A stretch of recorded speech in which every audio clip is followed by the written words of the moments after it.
So, for anyone struggling in this sort of hectic time, do you have any suggestions or words of wisdom? I think the most important thing for people to realize is our country has been through difficult times in any decade, in any era that you can point out.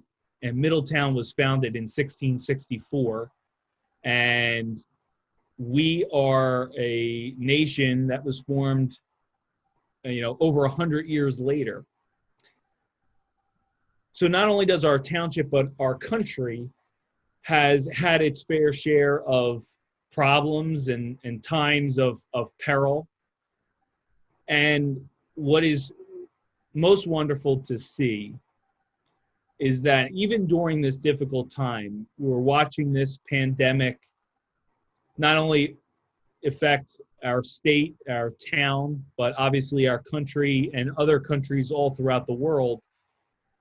But with that epidemic reaching the far points of our planet, you're seeing a epidemic of compassion and love and selflessness that is good for humanity. It's good for all people.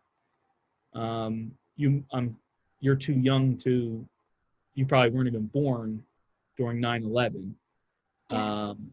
But in the days and weeks following 9/11, we saw things that were very similar. People who were using their energy, their time, their resources to help others. And I think you're seeing that and more during this difficult time.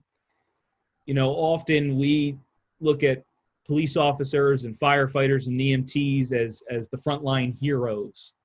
And that's incredibly true. That's what was true during 9/11. But during this crisis, it's the nurses and the doctors and the scientists and everybody that makes a hospital or a healthcare facility operate. And you don't need words of wisdom from politicians. You need to look at the actions of those people, of the things that they're doing. And that is where people's inspiration should come from. So my words of wisdom for anybody that watches this would be, look at the heroes that you see in our hospitals. And it's not just the nurses and the doctors, it's the maintenance crews that are keeping those areas clean and secure. It's the security officers that are keeping those people safe. It's the administrators who are making, keeping the lights turned on. Those are the heroes of this pandemic. But with every difficult time, there is that silver lining to look at and those heroes to be grateful for. And it's time that we be grateful for all those nurses, doctors, scientists, and everybody else, every other team member that works in these hospitals.